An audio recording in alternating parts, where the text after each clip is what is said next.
Welcome to Kevin and Brian's Horror Bulletin podcast, recorded live from the Vampire's Crypt, the brightly lit crypt, where each week we discuss some horror news, a classic Universal Studios feature, 2 creature features, and a short horror film.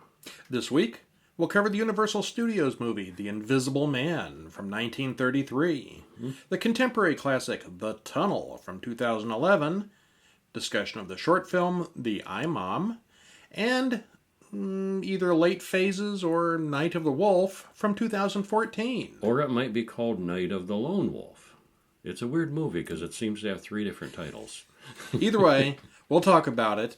Good. Get ready, because here we go.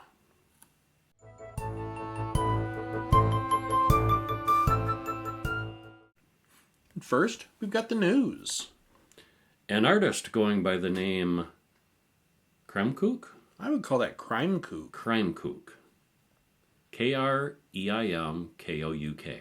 Has posted a video of it. It must be the most amazing Lego horror sculpture ever.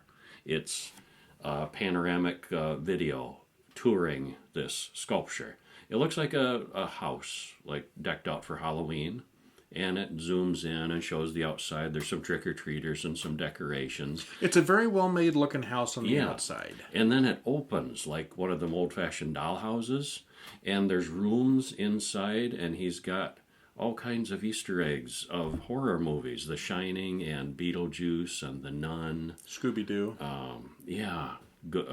Gremlins. Yeah, just all kinds of stuff. And it's a video of it panning over these things that it's really cool. It's neat. Cool. We'll have a link for it in the show notes. Yeah, you really should check it out. Next up, a preview for Crawl has just been released.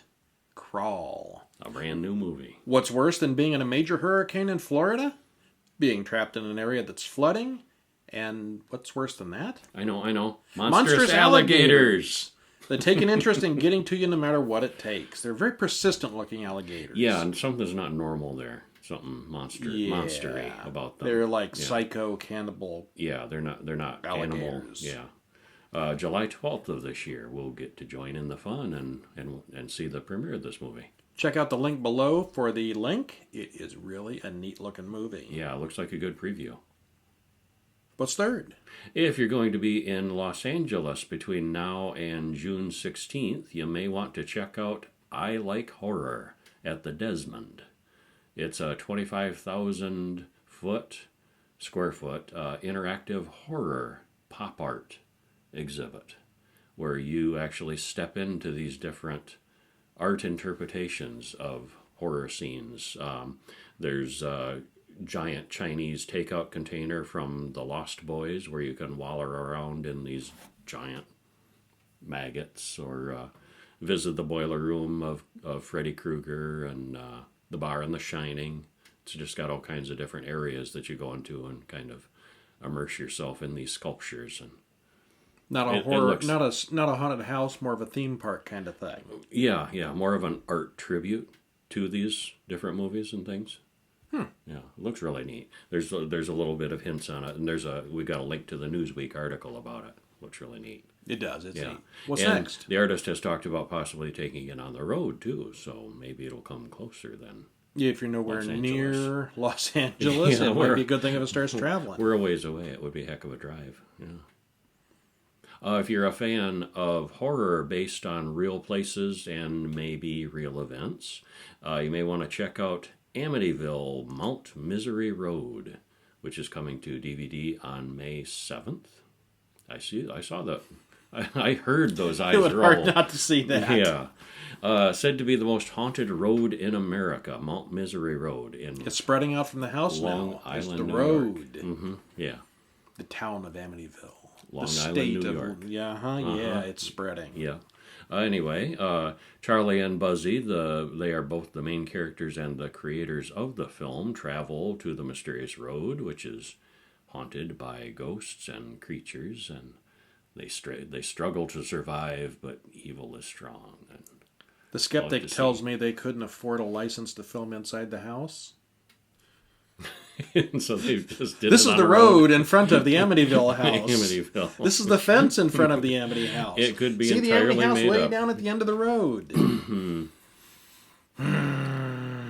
Well, our next bit of news made me roll my eyes. Yeah, Vox has quite an article titled "Inside the Haunted Doll Markets of eBay and Etsy." Buy this haunted doll. For real. Yeah. People claiming that they're literally haunted dolls and cursed dolls. I remember way back in like the late 90s, they were selling things like Ghost in a Jar. And it was like a smoky thing in a Belgian. Yeah. Oh, these are the real things. Oh, yeah. They say. Haunted doll sellers and collectors say buyers should beware. Because possessed and haunted dolls aren't just the realm of movies like Annabelle and Chucky. Now, Annabelle was based on a real doll and a real legend. So was Chucky, I think. Yeah, it was all true. I don't think Chucky was. No. Etsy and eBay list thousands of dolls purportedly inhabited by everything from evil witches to judgmental spirits that might call you fat to young children and fairy spirits. Most haunted dolls sell for around $50 plus shipping, a bargain. But the most highly prized ones are priced well into the four figures. There is a formula, too, for how they're sold. Each listing contains a detailed overview of the spirit's life story, details of said spirit's death, and a description of their personality. Dolls are labeled active or highly active if paranormal phenomena are said to occur frequently in their vicinity. Some are advertised as being able to move objects, make noises, or communicate via telepathy or Ouija board, while others are meant to act as creative muses, play matchmaker by revealing potential lovers in dreams, or emit positive energy. You really should read the article to learn the stringent testing process that some dealers use to assure that the dolls are genuine. Yeah, there's this one guy that warns you, beware of the hucksters and the fakers, because their dolls are genuine. They go through this stringent process, and Isn't that whole little certificate with the life story and all that? Isn't that what Cabbage Patch dolls used to have? Oh, those were real too. Those were real. I've seen them. Yeah, no, I mean they were. They probably found them in the Cabbage Patch. Oh, yeah, okay. Just like these dolls are really possessed. I believe. Okay, skeptical man is skeptical. Okay, and that's the news for this week. Yes, it is.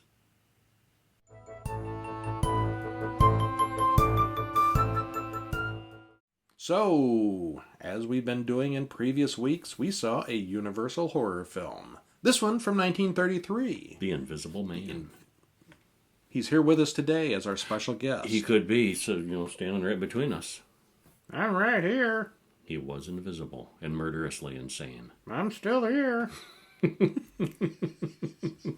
I made some notes on that. I made some notes on that. Yeah. It was directed by James Whale, same guy that did Frankenstein in the movie from last week. And I never realized he did other stuff besides. You always everybody knows him from Frankenstein and not much else. He did a lot of things. Based on a story by H.G. Wells, starring Claude Rains, Gloria Stewart, and William Harrigan. 1 hour and 11 minutes. They were short. They got to the point. They all were. None of these so far have been an hour and a half. Yeah. They've all been short. Yeah. No fluff. No filler. Right to the point. Well, there's nothing to see in The Invisible Man, so... Yeah. Okay, there's more to it than that. Claude Rains. Yeah. The film starts with a man in bandages walking through a snowstorm to an inn. The others at the inn are creeped out by the mysterious man, but he does manage to rent a room. Almost immediately, the landlady barges in on him while he's trying to eat, and he covers his face with a napkin. Mm-hmm. They get off to a bad start. And she thinks that he's wounded or something, that he's covering scars, or she doesn't get a good look at his invisible face yet. Yeah. Yeah. So, another scene. Flora confronts her scientist father and asks about his assistant, Jack Griffin. He's been missing for nearly a month, ever since he went off to carry out his own experiments. On himself. She's concerned because he was so excited before he left. And his co-worker, Kemp, doesn't like Jack because he was too secretive. Flora, on the other hand, likes Jack a lot. Mm-hmm. Meanwhile, Jack is working on a project in his room at the inn. "There's got to be a way back," he states, and then screams at the landlady.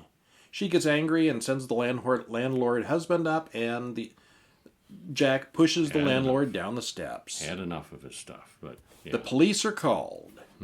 He undresses before the crowd while cackling maniacally. And I tell you, the last time I did this, it didn't work out the same. Well, you weren't invisible. Yeah. I thought I was. Yeah. He chokes the cop and tears up the whole inn, causing a panic and general mayhem all over the little town. While being invisible. Well, yeah. It's easier that way. And actually, I thought the special effects were pretty cutting edge for 1933. How do you do a green screen with a black and white film? I don't know. Yeah, I don't know how they... Nowadays, this effect would not be that hard. Back then, I don't know how they did it. Well, I read that at least some of the effect, they had him dressed in like a black skin suit under the bandages and in front of a black screen, at least for some of the effect, and they spliced it in somehow, and then he unwrapped Then they could have the just bandage. projected the light parts onto the film or something. Right, yeah, and the black didn't show up, so it was sort of like a black screen effect, not a green screen effect where it blended. They didn't have all the computer and chroma key and stuff. They didn't have computers.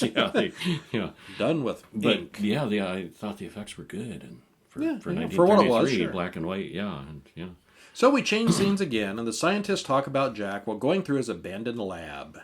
They find a recipe that calls for monocaine. Dangerous stuff. Dr. Cranley explains to Kemp that it's a drug that bleaches color from anything and everything, and it also causes insanity.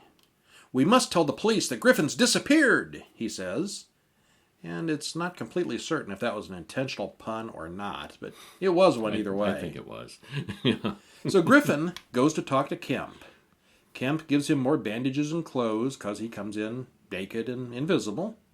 Griffin wants to take over the world, starting with a reign of terror, and he wants Kemp to help him out, someone to take on the little things. He's insane. Oh, yeah. He's crazy, First, he needs to go back to the inn and pick up his notebooks that he wasn't able to carry. He retrieves the books and then makes a fool out of the chief of police by killing him in front of a crowded room. No, he just chokes him out. They said later he died. Oh, he did die? Yeah. Okay. All right. It wasn't clear in the beginning, but he's the cop that died. Okay, yeah. There was a cop that died. Yeah. Yeah, okay. He explains to Kemp that half-digested food, dirt on his feet, and even dirty fingernails can give him away. Meanwhile, he's smoking like a chimney, and you don't see the smoke. Meanwhile, the chief detective sets up a massive search effort. He must leave tracks, even if he is invisible. Mm-hmm. The call for searchers go out on the radio, and before long, everyone is looking for someone they can't see. Which is kind of a weird way to search. I mean, they're combing the countryside. Is that him? Is that him? No, you can't see him. Kemp calls Dr. Cranley, and Flora overhears the call. Flora insists on confronting Griffin right now. She wants a sort of intervention. They show up at Kemp's house. Griffin explains that he wanted riches and power to win Flora's heart, but she says she already loved him before all this. The police show up with bloodhounds. Griffin sends Flora away as it's time for him to get naked. He swears to kill Kemp at 10 o'clock tomorrow night and runs off, having a little fun with the many police waiting outside. Yeah, he gets away. He does, too. Yeah, he does, yeah. He makes an ass out of him, yeah. They'd kind of be pretty stupid to let him get away with some of that stuff. Yeah. Yeah. Yeah. It was a little played up. But the next day? What are you going to do? He's invisible. You're not used to dealing with invisible men.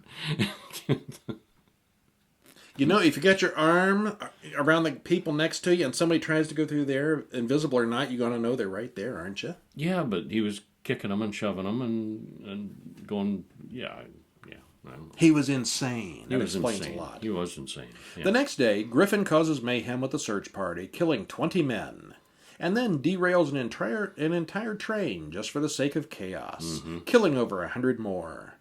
He robs a bank and throws money all over the street. The chief of detectives say they have one idea left that just might work, and it doesn't. No. Griffin kills Kemp right under the noses of the police. Finally, the police catch a break. It starts snowing heavily. They track him to a nearby barn where Griffin is asleep. They set fire to the barn and shoot Griffin when he comes out, leaving footprints in the snow.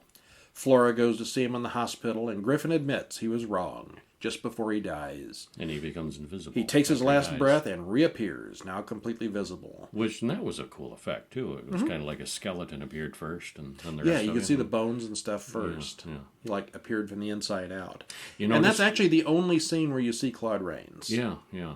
Do you notice when he came out of the barn and his footprints in the snow, they weren't bare footprints, they were shoe footprints. He was naked except for the invisible shoes. Or his invisible shoes. No. No. Yeah, not terribly realistic. Okay, so what'd you think? Overall, I liked it. I liked it. I liked thought it was it a very, lot, very, yeah.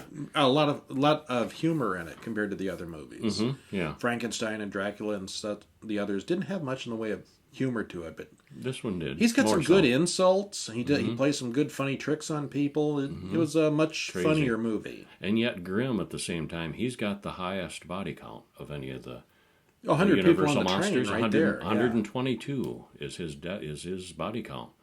And he wins. He kills more than Frankenstein, more than Dracula, more than... I think he killed more than everybody we've seen combined. Yeah. In the Universal universe. Mm-hmm. Yeah. Yeah, he wins it down. So what'd you think of the landlady? She was a hoot. She was a screamer, that's for sure. Yeah. Oh, yeah. Oh, you mean the innkeeper? Yeah. The innkeeper, She yeah. screamed a lot. Yeah. A very emotional woman. Yeah, a little bit over the top. Yeah, Yeah. a little Whose bit. panic borders on the ridiculous. You know what was cool? Old Rose in Titanic was in this. And The leading lady in this was the old 1933, woman she in was, Titanic. She was young and beautiful once. And that was like 70 years later when Titanic came out. Something like that. 99 or something? I don't remember what. Yeah. A lot. She was really old in Yeah. Titanic. But she wasn't in this. Yeah. Okay, so there were hundreds of extras playing hundreds of cops. Yeah, a lot Must have been a of very extras. expensive film for the time with all these people in it. Mm-hmm. Plus the special effects. And, The special yeah, effects are obviously dated and kind of basic, but very effective. It was Claude Rains' first talking role. He'd done silent movies and stage work, and this was his first talkie.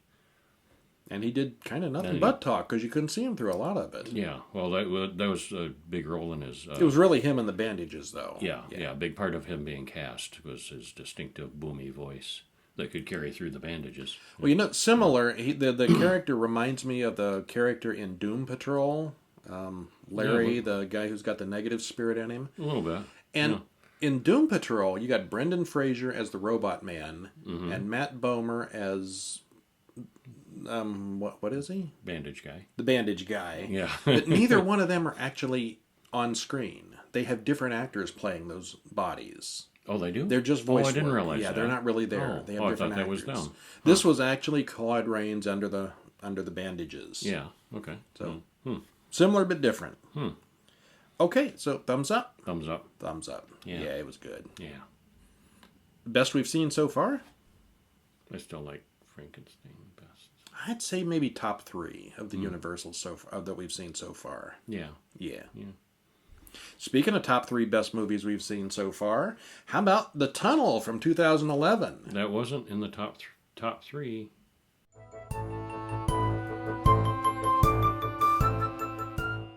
No. It wasn't in the top. Well, No. No. Okay, they tried. They tried. That's great praise. Independent, sort of an independent film. Yeah, they had creative fundraising, I guess, kind of Kickstarter. Crowdfunded. type. Yeah, legitimately crowdfunded. Not and later Kickstarter it was specifically, distributed but- through BitTorrent. So you could get you still can get this movie for free online, Yeah, legally. it barely showed in theaters and just made a little bit of money in the theaters, and mostly it was fundraised and then out there for free. Yeah, I got some details on the money they made in theaters in a bit. Uh-huh. So, 2011, directed by Carlo Ledesma, written by Enzio Tedeschi, and starring Beldelia, Andy Rotoreda, and Steve Davis. Boy, that sounds like a foreign film, but, well, they were Australian. Australian, Yeah. sort of foreign.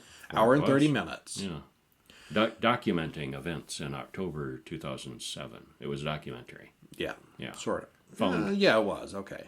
Not really found footage because it was provided footage. It Okay. wasn't, but It's a found footage film where there are some survivors, so it's a little different. and it's presented as a documentary. They start out with talking to the survivors about what led up to the events, And we see it on the leftover footage.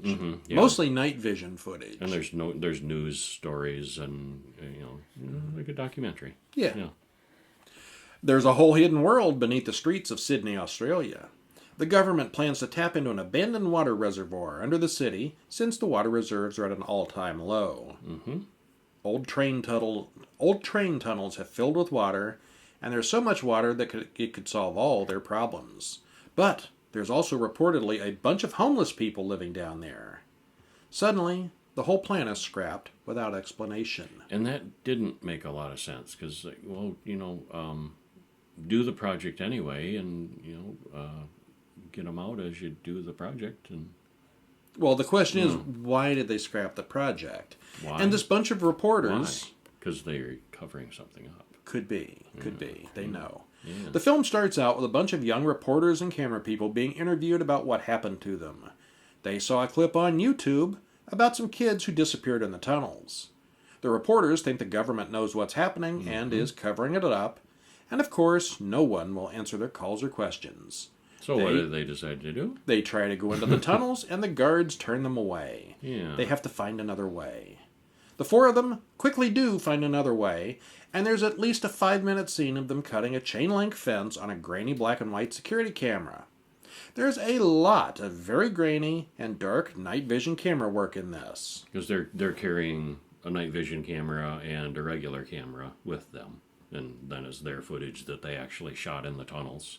Pessimist time. Special effects are cheaper if you don't have to see them. Okay, one of the crew goes, there's miles and miles of tunnel that aren't even on their map. No, the location was good. They were lucky to be able to get. Wherever they filmed this, it was exactly what you'd expect from this storyline. Yeah. Miles and miles of tunnel. Empty, abandoned tunnels. And some of it used to be subway tunnels. Some of it was repurposed for bomb shelters during the war and then abandoned. It just goes on and on. Great location. Really good, That the only good part of the movie. The best part. Well, one of the good parts. Okay. One of the crew goes missing, and shortly afterwards so do all the flashlights and equipment. At first they think it's a homeless person messing with them, but then they see it's something huge. Yeah. Later, there's the usual found footage staples with lots of yelling, heavy breathing, and people yelling over each other. Because they're all screaming and running, and they're not pointing the camera anymore. They're running with the camera. It's Blair Witch indoors. It kind of was, yeah. Now, the movie that I thought was closest to this was 2014's As Above, So Below. We saw that when it came out in the theaters. Mm-hmm. I liked it okay. It was not great, but it was entertaining. That wasn't a documentary, though. That was a movie. It was still found footage, wasn't it? It's been a while. Not really, no. No? No. Okay. Not so much. A lot of the Not same like thing. this. The girl in the movie was just running around in the tunnels and caves, lost, and there may have been something in there with her. Well, they had a map that showed some of the tunnels, but they had built more, and the map wasn't very good. And so they got lost a lot and couldn't find their way out. The tunnel does have a few genuinely creepy scenes, most of which are on the super low-res night vision cameras, which kind of adds to the creepiness. Yeah, I don't think it was bad. It's just, it took them a while to get to anything scary. The pacing in this film leaves a lot to be desired. A lot of setup. It was realistic. Yeah. But, and then, what was it, halfway through before they get to the tunnel? Exactly halfway before they even get in the tunnel. Yeah. I guess we're supposed to hear these young professionals talk about their passion for their work and care about them. But this is a horror film. I was just waiting for the monsters to eat somebody. Eventually. The first 42 minutes involve a lot of talking and no scares. On the bright side, or dark side, the second half is very claustrophobic, and the sets and location shots are perfect. If you have a phobia of dark hallways and abandoned buildings, and the lights going out. This is a good one. Your flashlight's going dead, and your battery's running dead. And Yeah. Again, it's one of these ones, if you skip the first half, you're good. Ish. Kinda, yeah. Ish. Yeah. And there's a lot of setup to why they're in the tunnel, but... I thought the trivia on Wikipedia was even better. Oh? From Wikipedia.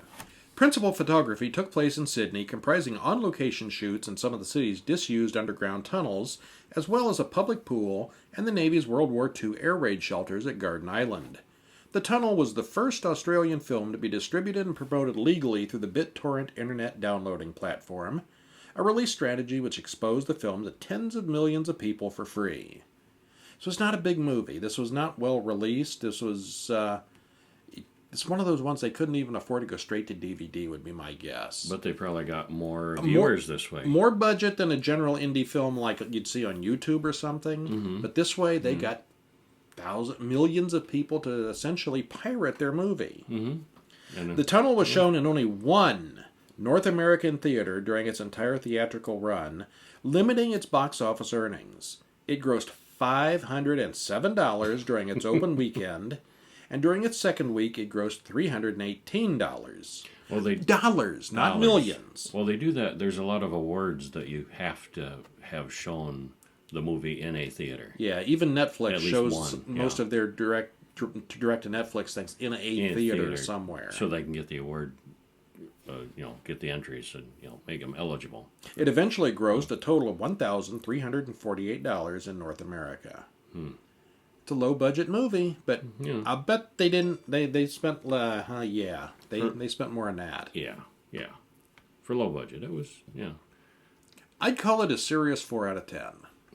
Yeah, It's not 5 out of 10. terrible, But it's not very original. I mean, kind of like it felt like I've seen these things before. Yeah, again, though, And that it, As you know, Above, So fun. Below, that came after this. They may have, it may Well, have Blair copied from Witch. this a little I mean, bit. It seemed very Blair Witch, like Blair Witch in tunnels. You run around and scream at each other on camera for an hour. Everything's going to seem like Blair Witch. Yeah, it does. We're lost. Run. Yeah. Scream, What's die. that? Yeah. Speaking of running and screaming, we've got a message for you. 13 short tales of terror, ranging from classic tales of supernatural revenge to serial-killing clowns, alien menaces, and demons. Even death incarnate makes an appearance.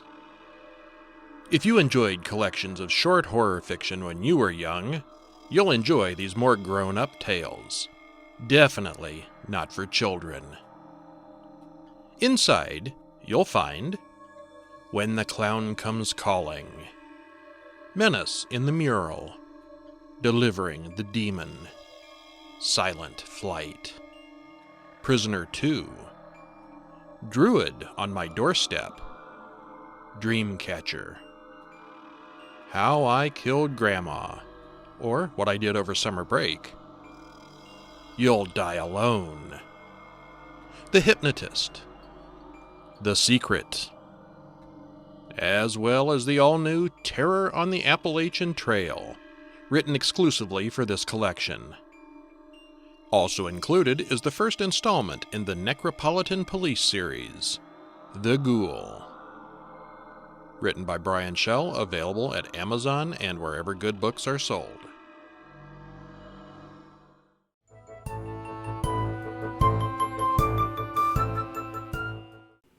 Okay, now that the screaming has died down, we saw a short back. film too, didn't we? Just in time for Mother's Day, we saw iMom. Oh, Mother's Day, that's perfect. Uh-huh.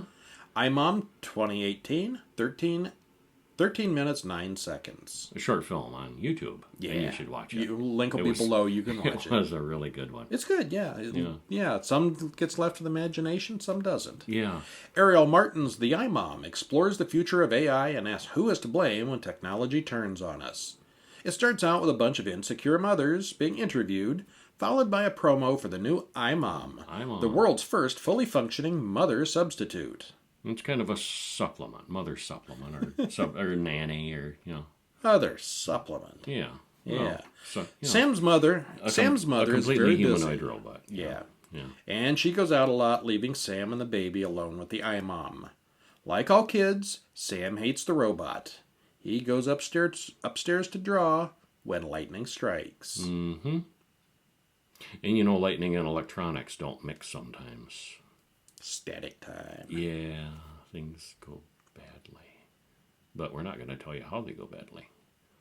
But I thought it was really well done. Really. Yeah, it was. How it unfolded.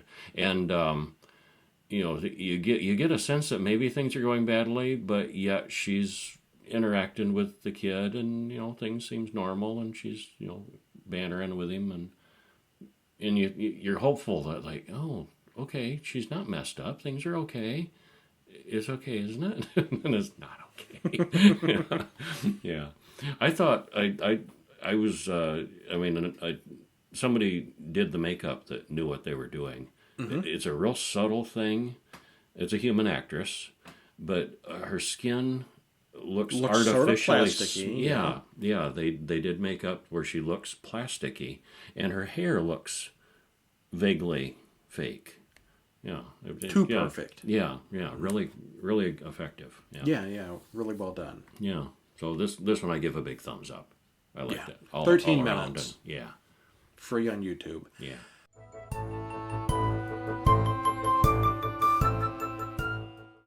Okay, so what about our big movie this week? Well, that was the one that. What was this movie? Well, original title was Late Phases. Late Phases, okay. And then later, they changed it to Night of the Wolf. But Okay. some sources also say the title is Night of the Lone Wolf. Do an image search for Late Phases 2011 and look at the different DVD covers that come up. Yeah. This thing has been marketed couldn't and make up their mind. re-released. I don't know what happened. Yeah. We can't find the story on it. But the version we saw was Late Phases. Yeah, definitely called Late Yeah, Phases. 2014, hour and a half, hour and 32 minutes. Director is Adrian Garcia Bogliano. Writer is Eric Stolz. Stars Nick DiMichi, Ethan Embry, and Lance Guest. Hour and 35. Ambrose is a grouchy old blind veteran. Grouchy old blind veteran. Mm-hmm. He and his son Will are Covers shopping all four. for his headstone when the film starts. He's moving into a retirement community. First thing inside the door, he puts his hand on the wall and pulls out this large fingernail or claw of some kind. And right away, there's a sense of foreboding. Like maybe he made a bad choice moving to this community. It's a nice neighborhood. Everybody lives in Yeah. like these double houses. That's huge yards. It's a Yeah. nice area. Yeah, nice gated retirement community. They're like duplexes, right? Yeah, Yeah. That evening, he's all moved in, and there's a full moon outside. Uh-oh. Ambrose hears strange noises outside, and there's a pounding on the next door neighbor's door. Dolores, who he had met earlier that day. Yeah. Then the werewolf breaks down the door. There's no suspense here. It's a werewolf. Yeah, it's a brutal attack. And the werewolf kills the lady next door while Ambrose listens to it all through the very thin wall. Of course, then it breaks through his door, kills his seeing eye dog, and messes the place up. Mm-hmm.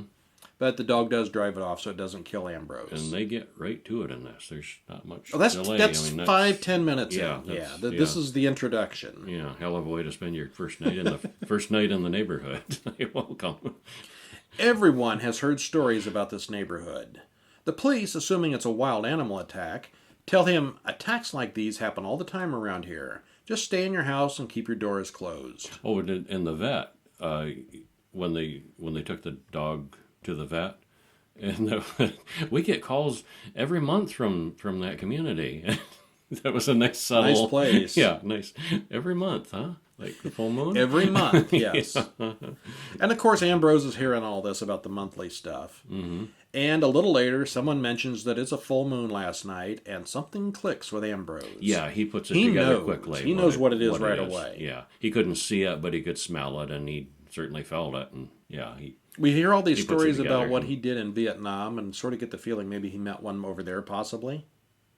And he mutters to himself, 1 month. Mm-hmm. And then he starts preparing and training. Making plans. And that's all I'm going to say on the story here. That's all you're going to say. What do you want to say? Well, we probably shouldn't give it away. It's kind of a whodunit. It is. We don't know who the werewolf is. A lot of werewolf movies are whodunits. Yeah. It just works out well for that kind of thing. When they're in human form. Yeah. Yeah. And, we shouldn't give spoilers on this. Nah. Because you do wonder, as he gets to know his neighbors and the people in the community, and A lot of the goes to neighbors- a church, and he's like, gathering intel. Yeah. Yeah, he's scoping out who it might be. And a lot of the neighbors are actors that we've seen in things for many, many years. They're Ginger familiar. from Gilligan's Island. Yeah, she's Oh in it. boy, is she old. She's 80 in it. Yeah. She looks good for 80, but she looks 80. Plastic surgery from 35 years ago when she was trying not to look 80. Oh, I'm harsh. you are harsh. I'm not lying, though. No, Anyway, what about the kid from The Last Starfighter? he didn't look so good. Yeah, Some people do not age well. he didn't. Yeah, he's twice the age he was. He's twice the man he was then, too. More than twice the age and more than twice the man. Yeah. Okay, but anyway, there's these character actors that you've seen before. Mm-hmm. The priest is... who was he? He was the villain in RoboCop 2, the drug dealer. Mm-hmm. And he's been in multiple Monsters and other things. And it seems like he always plays a weasel, Always or plays at a least a bad guy. weasel, or somebody weird, or Yeah. he never plays a normal person.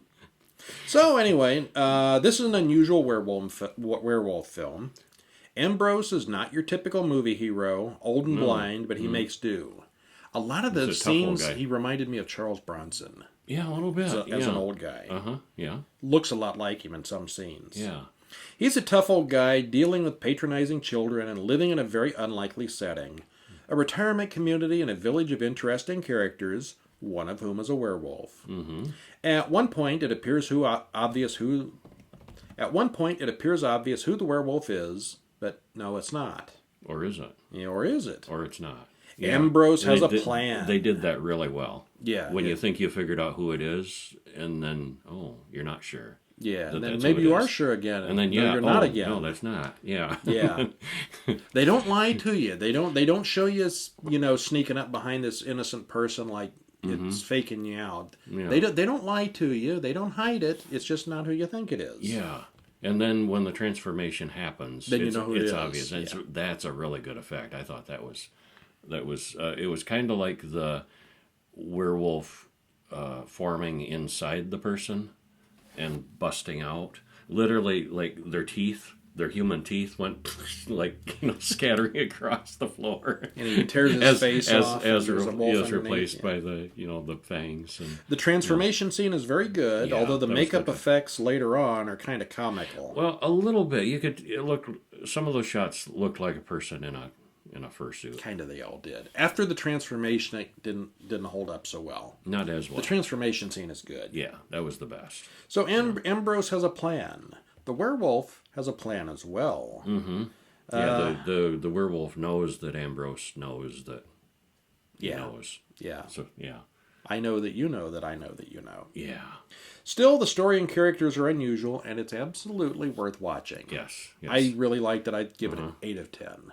I'd give it a 9. Yeah. This was one of the best werewolf ones I've seen in a long time. Because it's not what you're expecting. Yeah.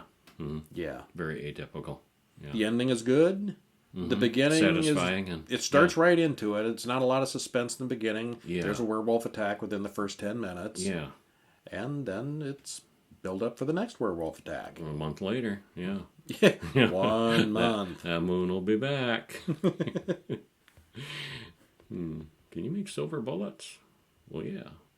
Yeah, the guy didn't bat an eye at the silver bullet thing, did he? And asked him, what do silver bullets make you think of? Oh, the Lone Ranger. Didn't make that guy think of werewolves at all. I would never have even remembered the silver bullets had anything to do with the Lone Ranger. I mean, I know it, but it's not the first thing that comes to mind. Yeah. Well, the sun must be coming up. Yeah, I think so. The vampires want back in. Yeah. We're going to have to go. Thanks for joining us. Stop in during the week at horrorbulletin.com for news and horror updates, to comment on the podcast, or to contact us. Leave some comments in the YouTube. Anywhere. Yeah. Yeah. Leave some comments on YouTube. Send us an email. Send us some Twitter. We want to hear from you. Some feedback would be nice. Yeah. Horrorbulletin.com, or check out our Twitter at twitter.com/horrorbulletin. Our Patreon is at patreon.com/horrorbulletin. And I'm Brian. I'm Kevin. And we'll see you next week. See ya.